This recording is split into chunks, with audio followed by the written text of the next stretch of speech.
Captain Jake Morrison stood on the bridge of the UHS Defiance and watched the stars through the main viewing screen. His ship was small compared to the military vessels back on Earth, but it was fast and had good sensors. Jake and his crew of 37 people had been exploring the outer edges of human space for 6 months now.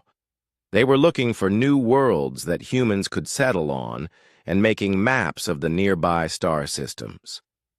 Jake was a tall man with gray hair and calm blue eyes.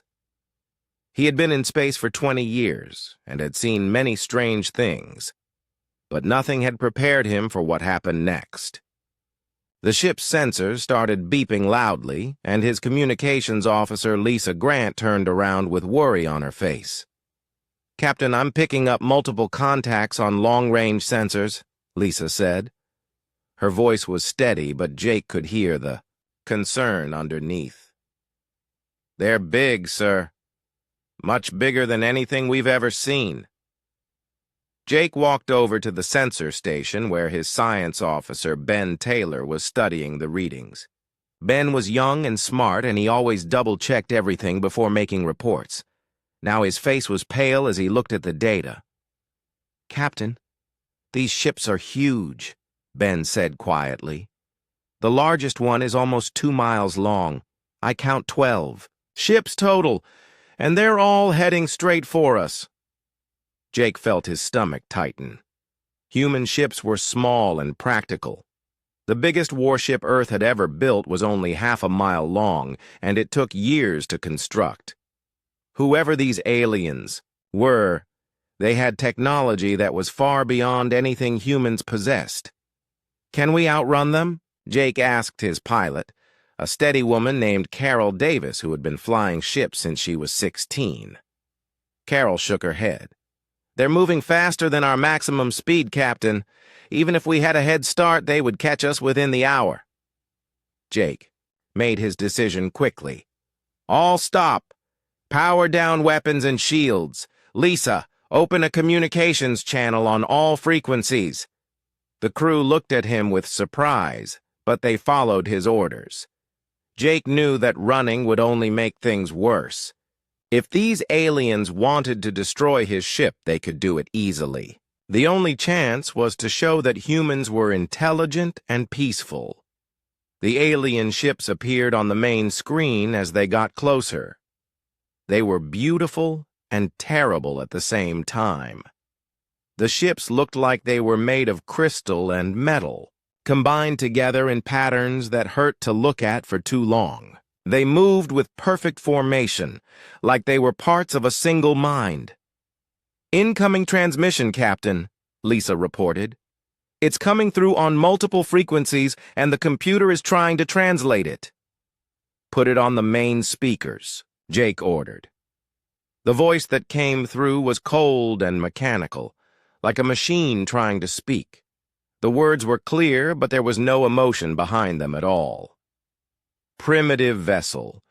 You will shut down your engines and prepare to be boarded. Resistance will result in your immediate destruction. You are now property of the Zephyrian Empire." Jake felt anger rise in his chest, but he kept his voice calm. "This is Captain Jake Morrison of the United Human Systems ship Defiance. We are explorers, not warriors. We mean no harm to you or your empire." There was a long pause before the alien voice spoke again. "Your intentions are irrelevant. Your species has been observed and evaluated. You possess no technology of value, and your military capabilities are minimal. You will serve the Empire, or you will be eliminated."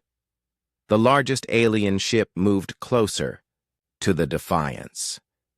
Jake could see details on its hull now, strange symbols and patterns that seemed to shift and change as he watched. Smaller ships surrounded his vessel from all sides, blocking any chance of escape. "Captain," Ben whispered, "I'm reading massive energy signatures from their weapons. They could vaporize us without even trying hard." Jake nodded grimly. He had hoped for peaceful contact with alien life, but it was clear that these Zephyrians were conquerors, not diplomats. Still, he had to try to protect his crew. "Lisa, send a message to Earth Command," he ordered quietly. "Tell them what we found out here. Give them our position and all the sensor data on these ships." Lisa's fingers moved quickly over her console. "Message sent, Captain. It will take 3 days to reach Earth at this distance." A bright beam of light shot out from the alien flagship and surrounded the Defiance. Jake felt the ship shake as some kind of tractor beam grabbed hold of them. The human ship was being pulled slowly toward the massive alien vessel. Boarding. "Parties incoming," Carol reported. "Multiple small craft approaching from different directions." Jake looked around at his crew. These were good people who had volunteered for a dangerous mission to explore unknown space. Now they were about to become prisoners of an alien empire that saw humans as nothing more than primitive animals. "Listen to me, all of you," Jake said over the ship's intercom so everyone could hear. "We're about to be captured by aliens who think we're weak and stupid. Don't do anything to prove them right, but don't do anything to prove them wrong either. Stay alive and learn everything you can about them. We will find a way home." The ship shuddered as alien boarding craft attached themselves to the hull. Jake could hear cutting tools working through the outer doors. In minutes, the aliens would be inside his ship. The first Zephyrian to enter the bridge was 7 feet tall and covered in armor that looked like living crystal. Its face was hidden behind a mask, but Jake could see glowing eyes watching him with contempt. The alien spoke in its own language, and a small device on its belt translated the words. "I am Commander Yex Nalar of the Imperial 4th Fleet. You and your crew are now prisoners of the Zephyrian Empire. You will be transported to Zephyr Prime for processing and assignment to labor duties." Jake stepped forward, trying to show confidence he didn't feel. "Commander, my name is Jake Morrison. My people are explorers and scientists. We have much to offer your empire through cooperation rather than slavery," the alien commander made, a sound that the translator couldn't interpret, but Jake thought it might have been laughter. "Your species has been studied extensively, human. You have nothing we require except manual labor. Your technology is crude, your weapons are primitive, and your ships are slow. You will learn to serve the Empire or you will die." More alien soldiers entered the bridge and began herding Jake's crew toward the exit. Jake caught Lisa's eye as they were being moved and saw the same determination there that he felt. The Zephyrians thought they had captured a group of primitive humans who would submit quietly to slavery. They were about to learn their first lesson about humanity, though it would take time for them to understand it. Humans did not surrender easily, and they never forgot when someone threatened their freedom. As Jake was pushed along the corridor toward the alien ship, he made a silent promise to his crew and to all the humans back on Earth. The Zephyrians might have superior technology and bigger ships, but they had made one crucial mistake. They had underestimated what humans would do when their backs were against the wall. The war between humanity and the Zephyrian Empire had just begun, though only one side knew it yet. Admiral Vex Kalar floated in his command chamber aboard the flagship Eternal Glory, studying reports from across the Zephyrian Empire. The chamber was filled with a thick liquid that helped his crystalline body process information faster, and holographic displays showed him data from dozens of star systems. He was the supreme commander of the 4th Fleet, one of the most powerful military forces in known space. The report about the human species lay before him, marked as a low-priority item. His scouts had been watching the primitive aliens for several months now, and the data was not impressive. The humans had developed basic fusion engines and simple energy weapons, but their technology was centuries behind even the weakest races in the Empire. Vex Kalar's aide, a younger officer named Kex Talar, approached the Admiral's platform with careful steps. "Supreme Admiral, the Emperor has ordered immediate action regarding the human homeworld. He wishes to add their system to the Empire before the next conquest cycle begins." The Admiral's crystalline face showed mild irritation. He had been planning a campaign against the rebellious Altarian colonies, which would bring glory and valuable resources to the Empire. Dealing with primitive humans seemed like a waste of his time and ships.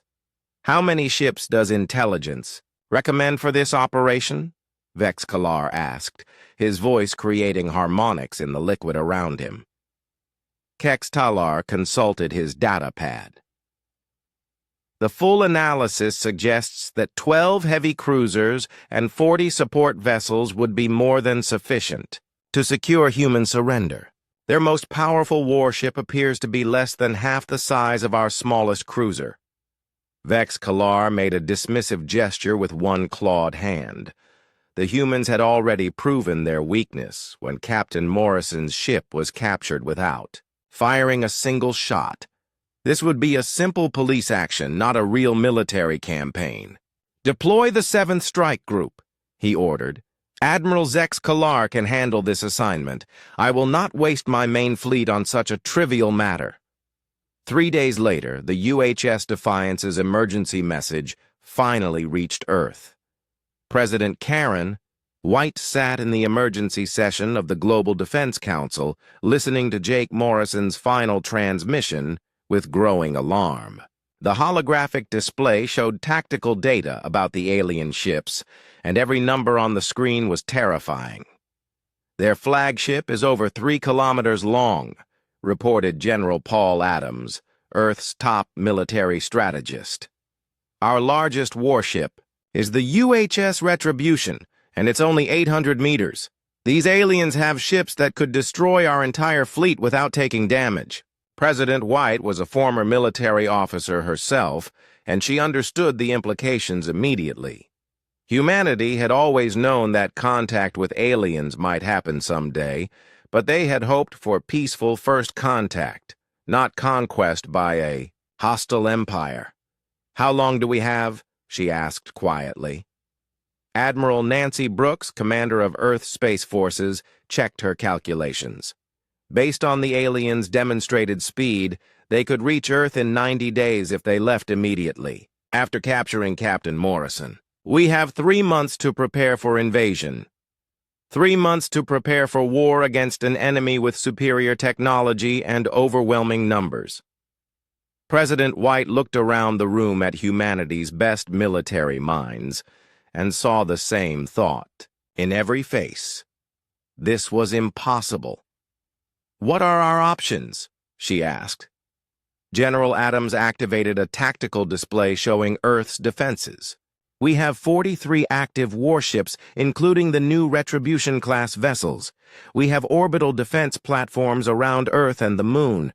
We have ground-based missile systems and energy weapons." "And how do those compare to what the aliens showed us?" President White asked, though she already knew the answer. "Honestly, Madam President, we're outclassed in every category," Admiral Brooks admitted. "Their ships are bigger, faster, and more heavily armed than anything we have. In a straight fight, we would lose badly." President White stood up and walked to the window overlooking Earth's capital city. Millions of people went about their daily lives down there, unaware that their world was about to be invaded by aliens who saw humans as nothing more than slaves to be conquered. "Then we don't fight them straight," she said firmly. "Admiral Brooks, I want every ship recalled to Earth immediately. General Adams, start working with our scientists and engineers. Find me a weakness in their technology." At the Lunar Research Station, Dr. Ben Carter was already working on that exact problem. He had been studying the sensor data from the Defiance's encounter with the alien ships, looking for any clue that might help humanity survive. Ben was one of Earth's leading experts on theoretical alien technology, though until now, it had all been theory. He had spent years imagining what advanced alien ships might look like and how they might work. Now he had real data to analyze. The breakthrough came at 3 in the morning, when Ben was so tired he could barely see straight. He was examining the energy signatures from the alien ship's defensive systems when he noticed something strange. The shields around the alien vessels seemed to operate on fixed frequencies, like they were designed to deflect specific types of attacks. "That's it," Ben whispered to himself in the empty laboratory. "They've been fighting the same types of enemies for so long that they've optimized their defenses for known threats." He called Admiral Brooks immediately, not caring that it was the middle of the night. "Admiral, I think I found something. The alien shields are designed to handle energy weapons and kinetic projectiles, but they seem to operate on predictable frequency patterns." Admiral Brooks was awake instantly. "What does that mean for us, Doctor?" "If we can build weapons that rapidly shift frequencies, we might be able to penetrate their shields," Ben explained excitedly. "They've never fought an enemy that could adapt their weapons in real time during battle. Within days, every human shipyard was working around the clock to modify Earth's warships. The new weapons systems were untested and experimental, but they were humanity's only hope." Colonel Amy Foster, commanding officer of the UHS Retribution, watched her ship being upgraded and wondered if they were preparing for victory or just finding a better way to die. Amy was 35 years old and had been in space combat for half her life. She had fought pirates and rebels, but never aliens with technology beyond human understanding. Her crew of 200 volunteers knew they were preparing for the most important battle in human history. "Colonel," her chief engineer, Lieutenant Pete Jackson reported, "the new frequency modulators are installed and tested. We can shift our weapon frequencies up to 50 times per second during combat." Amy nodded grimly. "And our intelligence on the enemy?" Her tactical officer, Commander Tony Hughes, pulled up the latest analysis. "Based on Dr. Carter's data, we think their ships are powerful but not very maneuverable. They're designed for overwhelming firepower against enemies who can't penetrate their shields. So if we can get through their shields, we might have a chance," Amy mused. "But only if we can survive long enough to test our new weapons." The Zephyrian invasion fleet arrived exactly 90 days after capturing the Defiance. Admiral Zex Kalar commanded 12 massive cruisers and 40 support ships, confident that the humans would surrender as soon as they saw the Empire's might. "Open communications with the human homeworld," he ordered as his fleet took position, near Earth's moon. "Offer them the standard terms of surrender." The message that came back surprised him. Instead of immediate capitulation, the humans requested a meeting to discuss terms. Admiral Zex Kalar agreed, curious to see what these primitives thought they could negotiate. President White's face appeared on the alien admiral's screen, and her first words showed that humans were different from other species the Empire had. "Conquered. Admiral, my name is Karen White, and I speak for all humanity. We reject your demand for surrender, and we're prepared to fight for our freedom." Admiral Zex Kalar's crystalline features showed amusement. "Your resistance is noted, but irrelevant. Surrender now, and your species will be treated with mercy. Continue to resist, and you will be eliminated." President White's expression never changed. "Admiral, you're about to learn something that every conqueror in human history has discovered eventually. We don't surrender, we don't give up, and we definitely don't kneel to anyone who threatens our home." The communication ended, and Admiral Zex Kalar stared at the blank screen with growing irritation. These humans were more stubborn than most species, but stubbornness wouldn't stop Imperial plasma cannons. All ships, attack formation, he ordered. Destroy their orbital defenses and prepare for planetary bombardment. These primitives need to learn the price of defying the Empire. Colonel Amy Foster stood on the bridge of the UHS Retribution as the Zephyrian fleet moved into attack formation. Through the main viewing screen, she could see the massive alien ships approaching Earth like a swarm of deadly insects. Each enemy cruiser was 4 times larger than her ship, and their support vessels outnumbered the entire human fleet.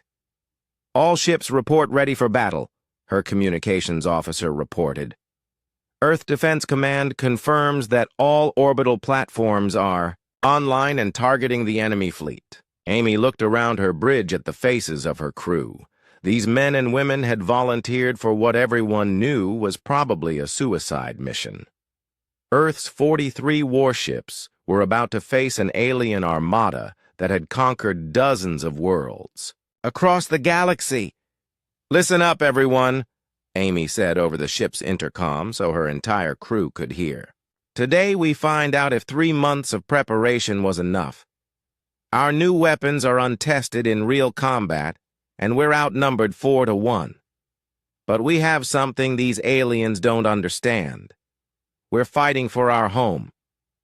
The Zephyrian flagship, Eternal Conquest, moved ahead of the alien formation. Admiral Zex Kalar had decided to demonstrate Imperial power by destroying the human orbital defenses with a single devastating attack.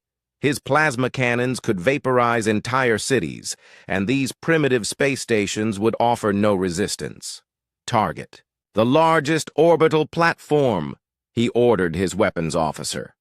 "Full power. I want the humans to see what happens to those who defy the Empire." The massive alien ship's main weapons charged with energy that made space itself seem to bend around them. But before Admiral Zex Kalar could fire, the human fleet attacked first. Amy had positioned the Retribution at the center of Earth's defensive formation, with the other human warships spread out in a pattern that looked random, but had been carefully calculated. Dr. Ben Carter's frequency modulation technology was about to get its first real test. "All ships, commence firing," Amy ordered. "Frequency pattern alpha, maximum rate of change." 43 human warships opened fire simultaneously, their weapons cycling through different energy frequencies faster than the Zephyrian computers could track. The alien shields, designed to deflect attacks on predictable wavelengths, flickered and wavered as they tried to adapt to the constantly changing human weapons. The first Zephyrian cruiser to take damage was the Void Destroyer, a ship that had participated in the conquest of 6 different worlds. Its shields failed for just 3 seconds as the frequency modulators confused its defensive systems. But 3 seconds was enough for concentrated fire from 5 human ships to penetrate its armor. "Impossible," Admiral Zex Kalar muttered as he watched one of his cruisers suffer hull damage from primitive human weapons. "How are they penetrating our shields?" His tactical officer, Commander Nex Valar, studied the sensor readings with confusion. "Admiral, their weapons are operating on multiple frequencies simultaneously. Our shields cannot adapt fast enough to block all the variations." Admiral Zex Kalar felt the first hint of concern. The humans were supposed to be primitives with crude technology, but somehow they had found a way to exploit a weakness in Imperial defenses that no enemy had discovered in 3 centuries. "All ships concentrate fire on the human flagship," he ordered. "Destroy their command ship and the rest will surrender." But Amy had anticipated this tactic. As soon as the alien fleet began targeting the Retribution, she ordered her ship into an evasive pattern that took advantage of its smaller size and greater maneuverability. The massive Zephyrian ships were powerful but slow, designed for overwhelming firepower rather than agility. "Pete, I need everything you can give me from the engines," Amy called to her chief engineer, Lieutenant Pete Jackson. "You've got it, Colonel," Pete responded from the engine room. "I'm pushing the reactors to 110%. We can maintain this for maybe 30 minutes before we risk a core breach."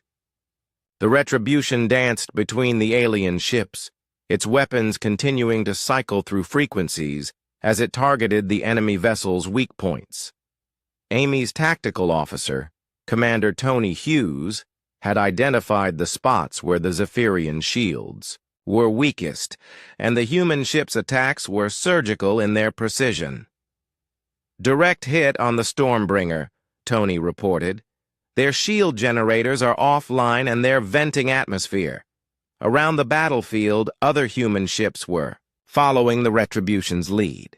Captain Susan Davis commanded the destroyer Valiant, and she used her ship's speed to attack the aliens from unexpected angles. Commander Bill Parker led a squadron of frigates in coordinated strikes that overwhelmed individual enemy vessels.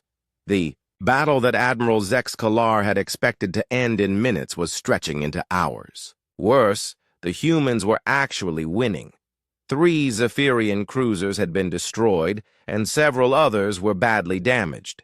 The human fleet had lost 8 ships, but the survivors were fighting with desperate courage that the aliens had never encountered before. "Admiral," Commander Nex Valar reported urgently, "the Dark Vengeance is requesting permission to withdraw. Their main reactor is destabilizing, and they cannot maintain combat effectiveness." Admiral Zex Kalar stared at his tactical display in disbelief. The Dark Vengeance was one of the Empire's most powerful warships, and it was being forced to retreat by human vessels that should have been destroyed in the first minutes of battle. The turning point came when Commander Tony Hughes discovered a fatal flaw in the Zephyrian formation. The alien ships were positioned to provide mutual support, but their massive size and slow turning speed meant they couldn't adjust quickly to changing tactical situations. "Colonel, if we can get 3 or 4 ships behind their main line, we can attack their engines while they're trying to turn around," Tony explained quickly. "Their weapons can't target directly behind them." Amy made the decision instantly. "All ships, execute Pattern Delta. Fast attack craft, follow the Retribution through their formation." What followed was the most dangerous maneuver in space combat history. Amy led a group of human ships directly through the center of the alien fleet, using their superior speed and agility to avoid the massive Zephyrian weapons. The alien ships tried to track the fast-moving human vessels, but their gun turrets couldn't rotate fast enough. Captain Dave Miller's Corvette Hornet followed the Retribution through the gap, its pilot Lisa Wong threading the needle between 2 massive alien cruisers. Commander Sarah Blake led her frigate Phoenix in a spiraling attack run that confused the enemy targeting systems. Once behind the alien formation, the human ships attacked the Zephyrian engines and rear shields with devastating effect. The Empire's warships were heavily armored in front, but more vulnerable from behind, and the frequency-shifting human weapons found gaps in their defenses. "The Eternal Wrath is breaking apart," Tony reported with excitement. "Core breach in progress, Admiral." Zex Kalar watched in horror as his flagship's sister ship exploded in a brilliant flash that lit up the entire battlefield. Half his fleet was destroyed or badly damaged, and the humans showed no signs of slowing their attack. "All ships, begin withdrawal to the outer system," he ordered reluctantly. "We will regroup and request reinforcements from the 4th Fleet." But Amy wasn't about to let the aliens escape to attack Earth again later. "All ships pursue the enemy. Don't let them get away to bring back more ships." The retreat became a running battle as the human fleet chased the surviving Zephyrian ships toward the edge of the solar system. The aliens' superior speed meant they could eventually escape, but the humans made them pay for every mile.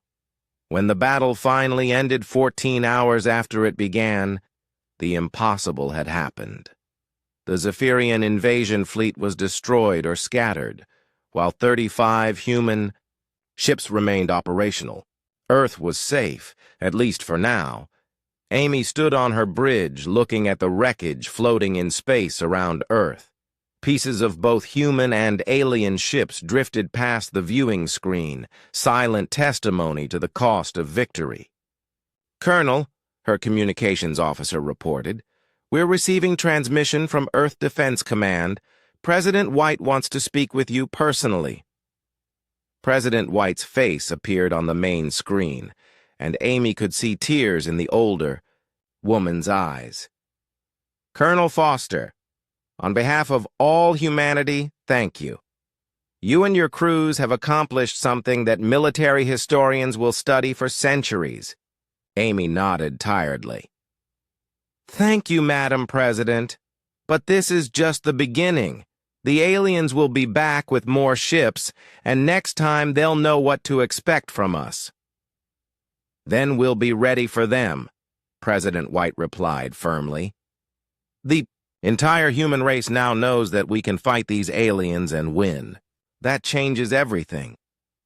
But Amy was already thinking beyond defense. Against all orders and common sense, she had made a decision that would change the course of the war. The surviving Zephyrian ships were limping away toward their home territory, and Amy intended to follow them. "Madam President," she said quietly, "I'm going after them. The aliens need to learn that attacking Earth has consequences." Admiral Zex Kalar's flagship limped through space toward the nearest Zephyrian outpost, its crystal hull cracked and bleeding atmosphere into the void. The proud commander who had expected to crush human resistance in hours now found himself running from a single enemy warship that refused to give up the chase. "Admiral, the human vessel is still following us," reported his tactical officer with barely concealed fear. "They maintain a distance of 50,000 kilometers and shadow our every course change." Admiral Zex Kalar studied the tactical display with growing frustration. The UHS Retribution was smaller and faster than his remaining ships, but it was also damaged from the battle at Earth. Logic said the human commander should return home to repair and regroup, but this Colonel Foster seemed to have no understanding of proper military doctrine. "How long until we reach Outpost Kalar 7? He asked his navigator. 18 hours at current speed, Admiral. But the human ship will follow us there and could attack the outpost." Admiral Zex Kalar faced an impossible choice. He could lead the dangerous human ship to a Zephyrian base where it might cause more damage, or he could turn and fight with his damaged vessels against an enemy that had already proven capable of destroying superior forces. Aboard the Retribution, Colonel Amy Foster was making plans that would have terrified her superiors back on Earth. Her ship had taken significant damage in the battle, but her crew had worked miracles to keep it operational. More importantly, they had captured several pieces of Zephyrian technology that Dr. Ben Carter's team was already studying. "Colonel, we've been following the aliens for 6 days now," her executive officer, Commander Tony Hughes, said quietly. "Earth Command has been sending increasingly urgent messages ordering us to return home." Amy looked at the messages stacked up on her communication console and deleted them without reading. "Tony, what do you think happens if we go home now? The aliens regroup, bring more ships, and attack Earth again in a few months with better tactics. But if we keep chasing them, we're just one ship against an entire empire," Tony pointed out. "Eventually they'll corner us or wear us down." Amy walked to the tactical display showing the positions of her ship and the fleeing Zephyrian vessels. "Maybe, but while we're out here causing trouble, we're also learning about their technology and tactics. Every day we follow them is another day for Earth to prepare better defenses." Her chief engineer, Lieutenant Pete Jackson, entered the bridge with a report that would change everything. "Colonel, we've got the alien shield generator partially working. Dr. Ben Carter thinks we can integrate it with our own systems." Amy turned to Pete with interest. "What kind of improvement are we talking about?" "Our shield strength would increase by about 40%, and we'd be immune to the types of energy weapons the aliens use most often," Pete explained. "Plus, we figured out how their faster-than-light communication system works." That last piece of information made Amy smile for the first time in days. If humans could tap into the Zephyrian communication network, they could monitor enemy and fleet movements and intercept military orders.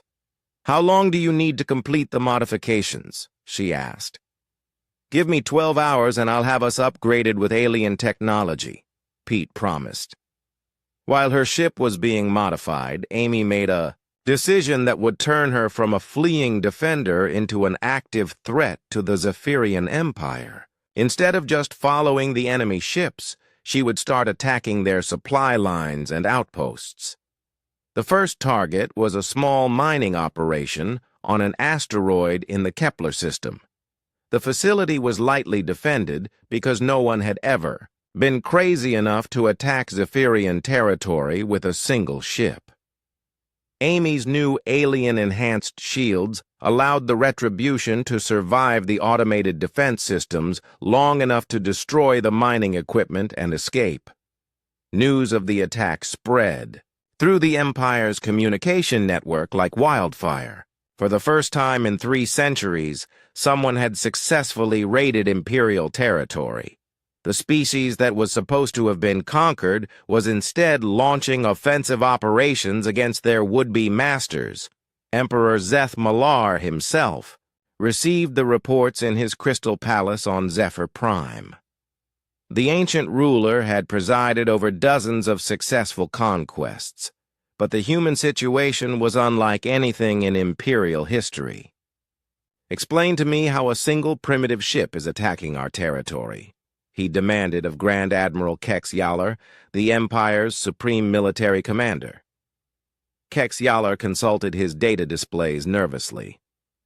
"Mighty Emperor, the humans appear to have adapted our own technology to their vessels. They are using our shield designs and have somehow gained access to our communication frequencies." "And our response?"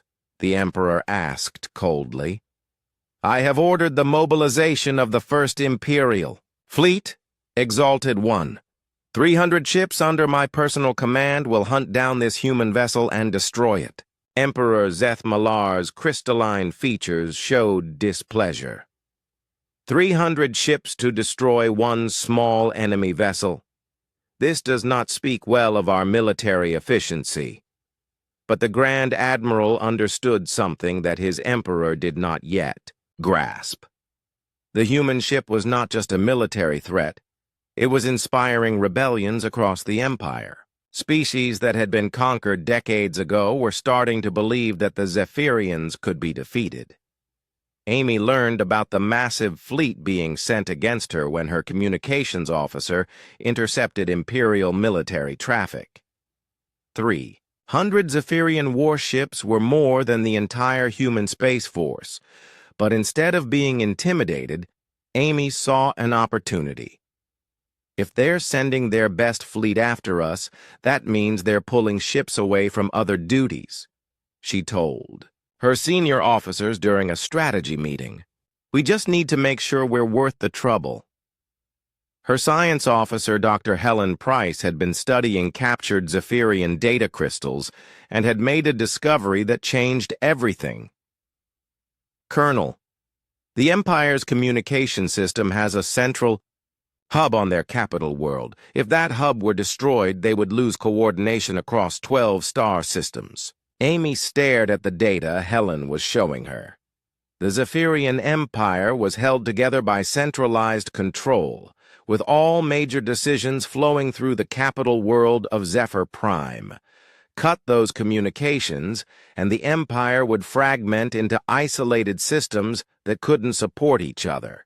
You're talking about attacking the most heavily defended world in known space, Tony pointed out. Zephyr Prime has orbital fortresses that could destroy entire fleets. Amy nodded slowly.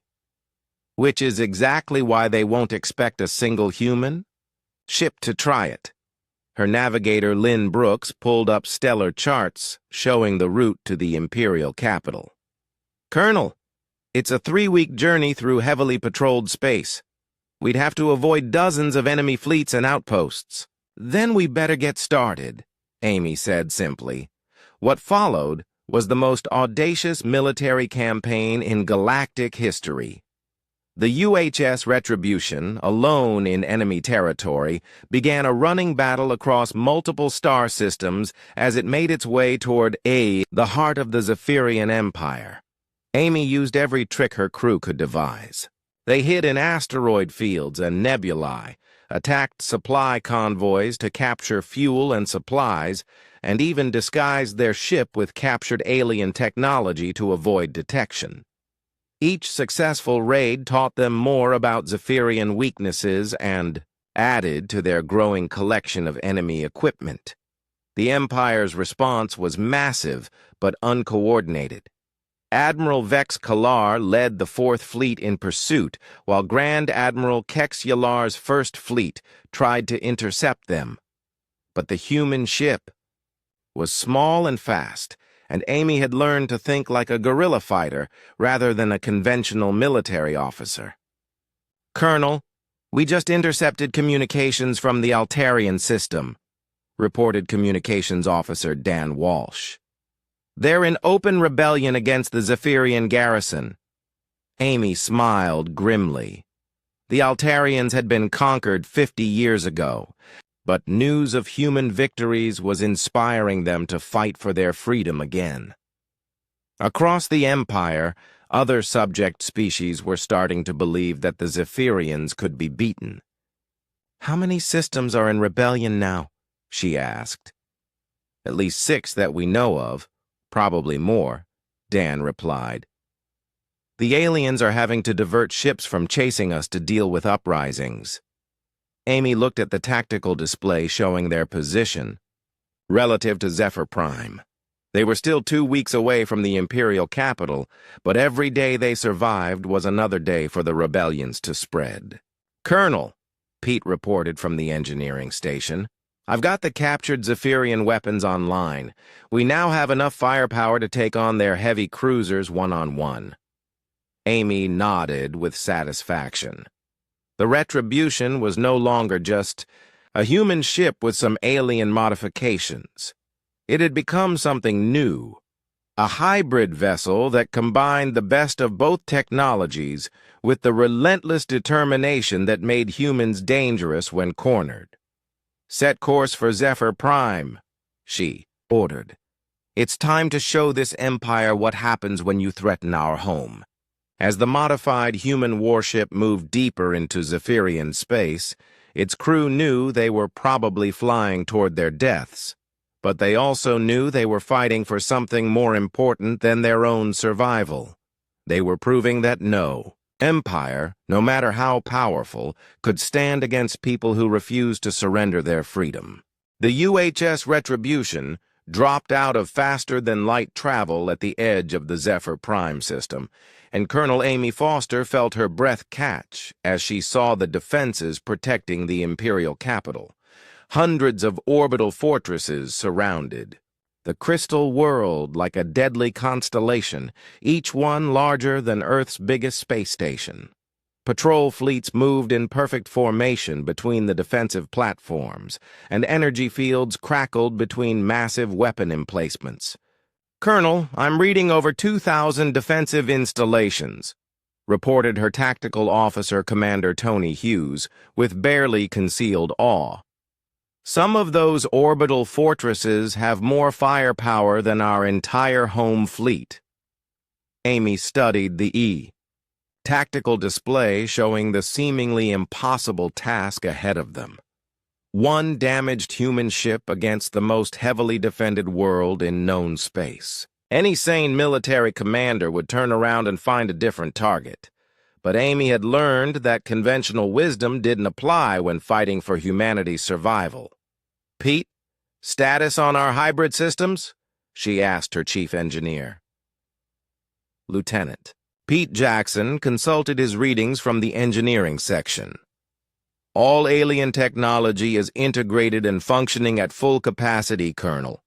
Our shields are operating at 160% of original strength, and the captured Zephyrian weapons are online." Dr. Helen Price looked up from her science station with excitement. "Colonel, I've located the central communication hub. It's in the northern hemisphere, protected by a cluster of 12 orbital fortresses. If we can destroy that facility, the Empire loses coordination across all 12 star systems." Amy nodded grimly. The communication hub was exactly where logic said it would be, in the most heavily protected part of the most heavily defended world in the galaxy. Getting to it would require flying through defensive fire that could vaporize 100 ships. How long do we have before the pursuit fleets arrive? She asked her communications officer, Dan Walsh. Dan checked the intercepted Imperial messages that had been flowing through their captured alien communication equipment. "Grand Admiral Kex Yalar's First Fleet will arrive in 18 hours. Admiral Vex Kalar's Fourth Fleet is 6 hours behind them. That's over 400 ships total."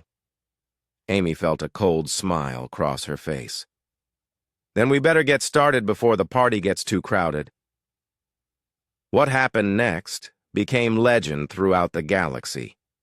Instead of trying to sneak past the defenses or find a weakness in the orbital fortresses, Amy did something that no military academy had ever taught and no enemy had ever attempted. She flew directly at the heart of the defensive network, using chaos and unpredictability as her primary weapons. "All power to forward shields and weapons," she ordered, as the retribution accelerated toward the nearest orbital fortress. "Random evasive pattern. Maximum speed." The first defensive platforms to detect the approaching human ship responded with overwhelming firepower, sending streams of plasma and particle beams toward the small vessel. But Amy had learned something important during her weeks of raiding Imperial territory. Zephyrian defensive systems were designed for large-scale fleet battles, not for tracking a single fast-moving target. The retribution twisted and spun through, the defensive fire like a leaf in a hurricane, its hybrid shields deflecting hits that would have destroyed any normal human ship. Amy's pilot, Lynn Brooks, flew with inhuman precision as she threaded the needle between energy beams that could cut planets in half. "Direct hit on Fortress Prime 7, Tony reported as their captured alien weapons found their target. "Their shield generators are offline." But destroying one fortress was meaningless when hundreds more were targeting them. Amy needed something more dramatic to even the odds, and she found it in the Empire's own defensive network. "Helen, can you access their targeting computers through our communication link?" Amy asked quickly. Dr. Helen Price's fingers flew over her console as she tried to hack into the Zephyrian systems. "I'm in, Colonel. Their security is designed to keep enemies out, not to stop someone who's already using their own communication frequencies." "Excellent. Feed their targeting computers false sensor data. Make it look like we're in 12 different places at once." What followed was the most chaotic battle in military history. The orbital fortresses began firing at phantom targets created by their own confused computers, while the real retribution danced between the explosions. Some defensive platforms even began shooting at each other as their targeting systems tried to lock onto sensor ghosts. Amy used the confusion to push deeper into the defensive network, but she knew time was running out. Even with their own systems working against them, the Zephyrians had enough firepower to eventually hit her ship through sheer volume of fire. "Colonel, I'm picking up massive energy signatures from the patrol fleets," Dan reported urgently. "They're converging on our position from all directions." Amy looked at the tactical display and saw that her ship was about to be surrounded by enemies. The patrol fleets were smaller than the orbital fortresses, but much more maneuverable, and they wouldn't be fooled by the false sensor data that was confusing the fixed defenses. "Tony, prepare the boarding shuttles," she ordered, making a decision that shocked her entire crew. "Ma'am?" Tony asked in confusion. "We can't fight our way through all these defenses, but we don't need to," Amy explained quickly. "We just need to get close enough to the communication hub to put a boarding party inside." Lieutenant Commander Steve Parker, her Marine commander, understood immediately. "Colonel, you're talking about a suicide mission. Even if we can get to the hub, we'll never make it back to the ship." Amy met his eyes steadily. "Steve, if we destroy that communication center, the Empire loses control of 12 star systems. Rebellions will break out everywhere, and Earth will be safe.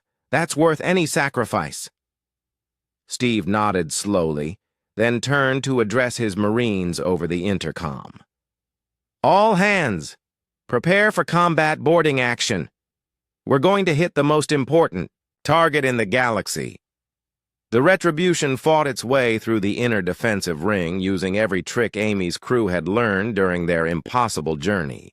They released debris clouds that confused enemy sensors, used the orbital fortress's own weapons against each other, and flew patterns that no computer could predict. When they finally reached the communication hub, it was protected by the 12 most powerful defensive platforms in the Zephyrian Empire. Each fortress was the size of a small city and armed with weapons that could crack moons. "Launch all boarding shuttles," Amy ordered, as her ship shuddered under concentrated enemy fire.